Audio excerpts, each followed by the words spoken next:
Don't blink, it's your boy Yink. Welcome to another video, welcome to another show. You guys are doing well, because they're having a fantastic flipping day. Today we're talking about a special Funko Pop where we have a bunch to do, but one I'm really excited to present is Ichigo Kurosaki, the main character from Bleach. Yes, the main character from Bleach.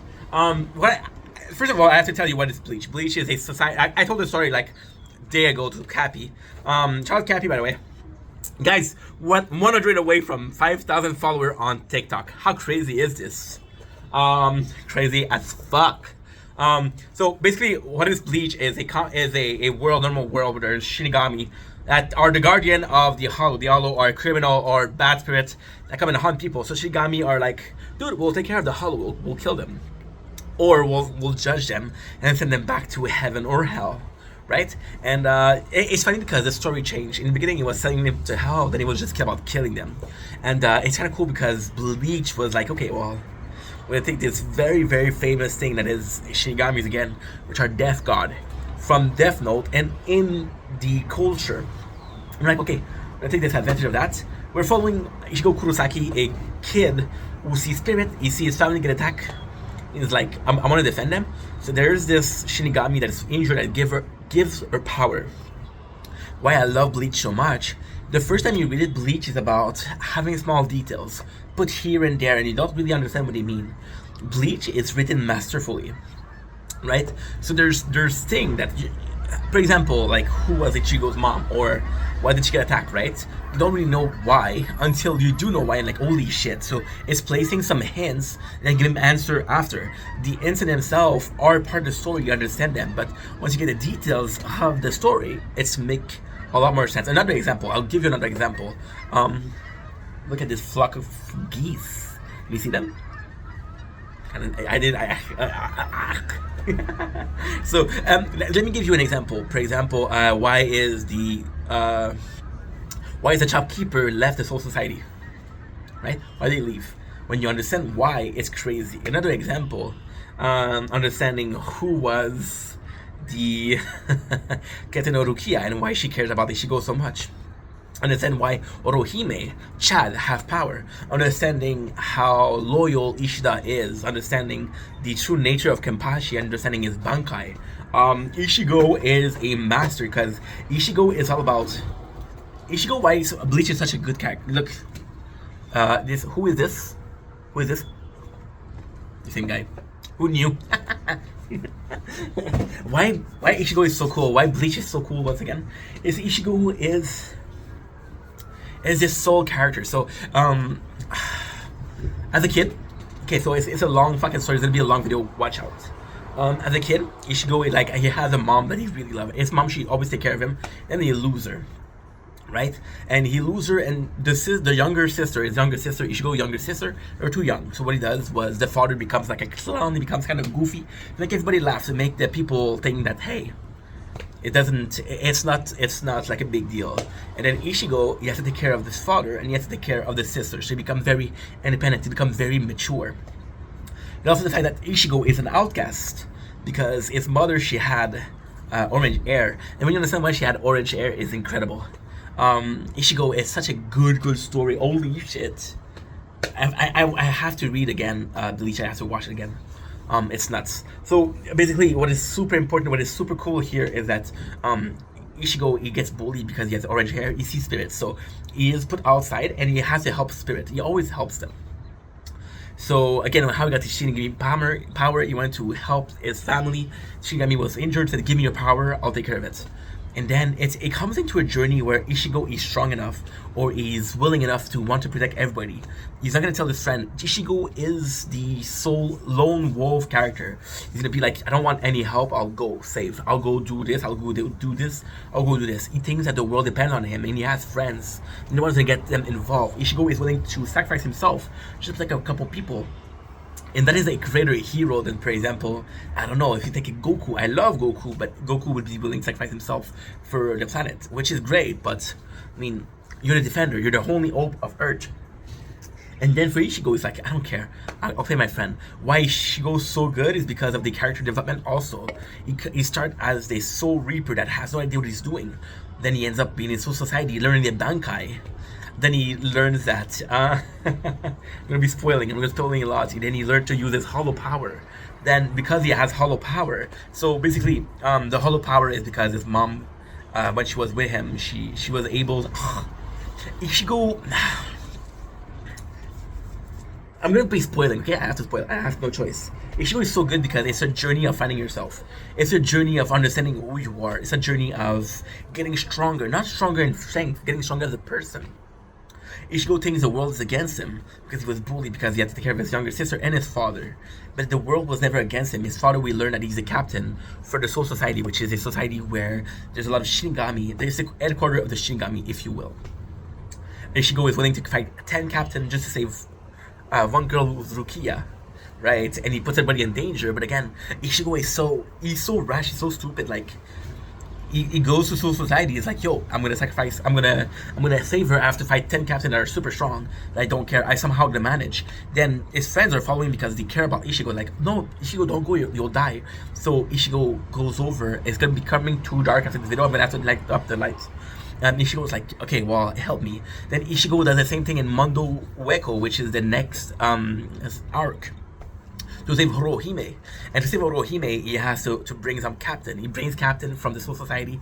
It's a very complicated story. This why I love Ichigo so much is because Ichigo is, again, on a quest to find himself, but then you learn that Aizen, which is the main villain of the series, the main villain. Okay, so people are gonna tell me it's I watch, but no. So Aizen is a Aizen is a genius. Aizen thinks that's Ichigo is the next because Ichigo, his mom, she was eaten in front of him. So because of that, because he faced it, Ichigo gets some power, which are Heartbringer, which we're gonna come into later. But Ichigo, he does that. His mom is a Quincy. Spoiler. His father is Shinigami, so he's a mixture. And then Ichigo had to turn into a hollow, right? And so Ichigo represent everything. He represents hollow. He represents Shinigami. He represents every faction of the manga, and he's the only one like that, right? Ichigo also has a lot of power. Like, it's nuts when you understand. So I'm kind of against the last arc against the Quincy for a simple reason. The manga starts. Ichigo's able to see ghosts. He becomes so strong. It's so complicated to explain Ichigo. It's so complicated. He has to fight Aizen, and Aizen is super strong because Aizen is also a half hollow, half Shinigami. He has a lot of power, right?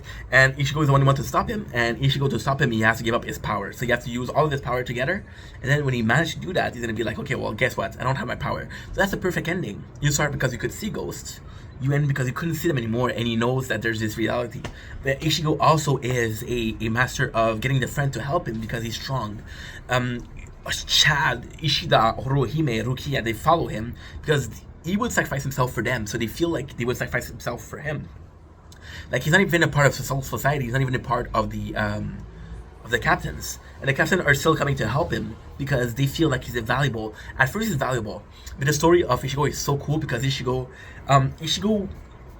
why he's so cool is because he's willing to tap in everything to help him. Why I love Ichigo, why I love this character so much is because Ichigo, like, to get to it, so, in the first arc, one of the captains, not kills him, but cut his spiritual power. She doesn't have spiritual power. And then the shop owner, which is a friend, tells him, hey, you want your power back? I'll tell you how. So Ichigo has to die. He gets to be a hollow. Now Ichigo takes too much time. He transforms into a hollow. But because Ichigo's will is so strong, he's able to take over the hollow. So again, such a cool part. Ichigo, for power, is willing to become a hollow. He's willing to give up his humanity just to save his friend. Ichigo also loses power against Aizen, and then he becomes the Heartbringer. So it's the power of people that aren't Shinigami but that still have spiritual power, which is actually like Chad and Horohime, right? Ichigo is such a cool thing because Ichigo was a Soul Reaper before even, so he's still the power of Rukia, but it's borrowed power. And then you say, oh, well, you lose those power, but you didn't lose your power. Ichigo, people say they have the plot armor, which is true. Ichigo's biggest flaw is that plot armor, but the biggest strength of Ichigo is that plot armor is well explained. For example, oh, we took out your power, but there's a reason for that. He took out the power of Rukia so he could use his own power. Ichigo also is able to, man, he's not a hero. It's such a good thing, because again, Bleach is why Ichigo is good. So in every single manga, you're gonna have a training arc. In My Hero Academia, you got Midoriya being trained by All Might. In Dragon Ball, you got Mr. Roshi training Dragon Goku. And in Tokyo Ghoul, we have Tuka and the people from Antiku to teach Kaneki. And my apologies. You mean another anime. Last one. And Attack on Titan, we get the training for the trainee. But for Bleach, it is so cool how they present it, because he's a hollow. It's not getting really taught the power. So although he can cast spell, Ichigo doesn't cast spell. Ichigo is so cool because he's learning missions. So for example, there's a mission where you find the hollow that killed his mom. And he gets revenge, and he could just get revenge, but then during the fight, during the arc, he gets starts to listen by Rukia, and then you learn through him. He's learning. He's like an apprentice. It's like the reason why we love Anakin is the reason why. Okay, May the 4th, we're gonna talk about Star Wars. Is the reason why we love Anakin and we love Obi-Wan. They're trainee. Even Obi-Wan, when he becomes a master, he's still so young. Ichigo is an amazing character. He's a golden character because when all hope fell, he's still standing. A lot of the manga, a lot of the characters of the manga, they inspire leadership.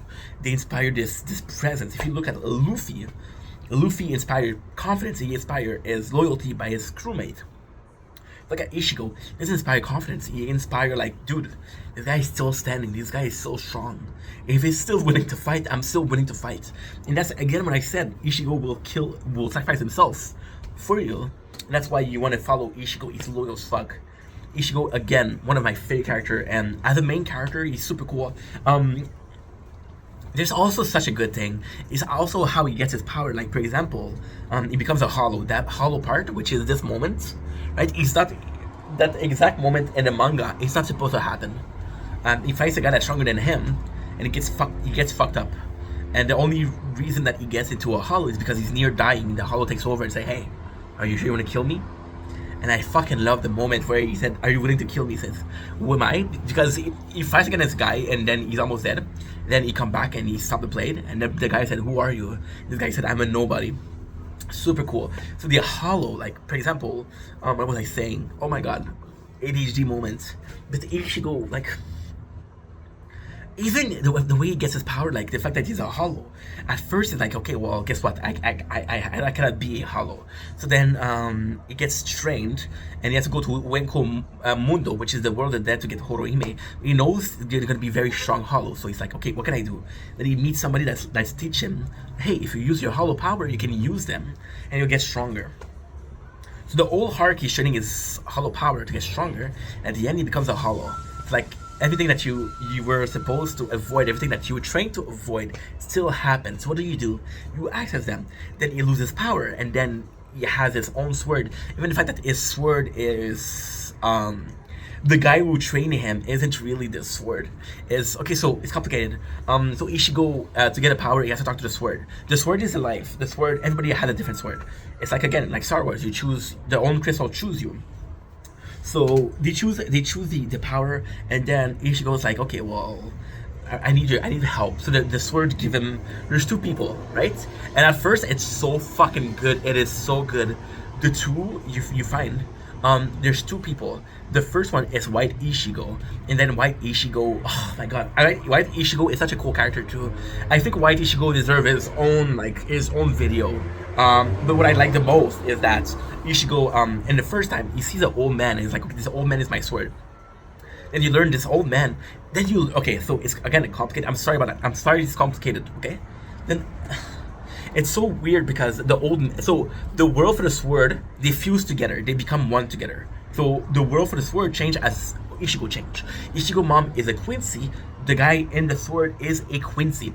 Now you meet White Ichigo, but you know that White Ichigo is possibly the hollow version of Ichigo. He's a hollow, right? So you're like, okay, well, and this guy when he comes in, White Ishigo is possibly the best. You think Ishigo's cool? White Ishigo is better. He's way better. He's like this sword, and he's like, I'm not gonna serve you. You're no fucking king. And every single oh my god, it's so good. It's so fucking good. I'm sorry, I'm gonna have to spoil it. So Ishigo, every single sword are listening to his master. White Ishigo is the only one that's stand over. White Ishigo uses the sword. He has so with the sword there's no hilt, there's no guard. It's just straight power, and the hilt ends up in a bandage. So Ishigo's like, oh, if I get wounded, and then you see White Ishigo use it as like a chain, like a God of War chain, and he use it to go more range. And then you realize that why is he calling me no king? And then as the more Ishigo becomes a hollow, the more White Ishigo becomes a hollow. And at the very end, Ishigo says there's two people here, there's two Ishigo. White Ishigo said there's two Ishigo, one is a king, one is a horse. How do you know the king if they're both the same? The answer is instinct. The only reason White Ishigo didn't follow Ishigo is because he was following a Quincy. Like, the best example I can give you is Kuruma and Naruto. I'm just gonna put some light if you can see me. It's like Kuruma and Naruto. One of them, and Naruto has to take the power of Kuruma, but Kuruma won't give it. Then again, it's the fact that Ishigo is willing to go above and beyond just to get that power. He's like, well, he's able to understand. Like, for example, the first big power up he gets killed by Kenpachi. And the reason he gets killed by Kenpachi is because he's weak. And then, and his last breath is like, dude, sword to help me. The sword to help him. And it's crazy because, again, Kenpachi, so I have to talk about Kenpachi. Kenpachi is this character which is one of the 10 captain. Okay, remember the captain from the society? The 13 Gote? That's 13, sorry. And Kenpachi is the only one of them that wasn't elected. He killed the last leader and then he took his place. So Kenpachi, why he's so cool? Because he doesn't respect the whole society. Kenpachi, oh my god, Kenpachi is another cool character. Kenpachi saves Ishigo because Ishigo is strong and he wants to fight with him. That's the only reason he saves Ishigo. And Kenpachi, you see Ishigo gets power up, and the moment that Kenpachi is about to die, he has the sword to help him the way he helps Ishigo. Ishigo is a character that he's inspiring to the others, he's inspiring to himself. Like, for example, Naruto. I'm gonna take Naruto as an example. Naruto is very inspiring to the others. He's pushing. My favorite moment in Naruto is when he's fighting Pain, and Sakura says, Ishigo, no, summon Naruto. Naruto, help us. Naruto appears. Naruto is strong, that's why he inspires others. Ishigo is strong, yes, but he inspires others by his will. It's not necessarily a leadership, but it's a calmitude, it's a stoic presence. I love Ishigo. One of my favorite characters. That's why I have the tattoo. Okay, I have Naruto tattoo also, and I have Ken Kaneki. But still. Anywho, love you guys. Peace.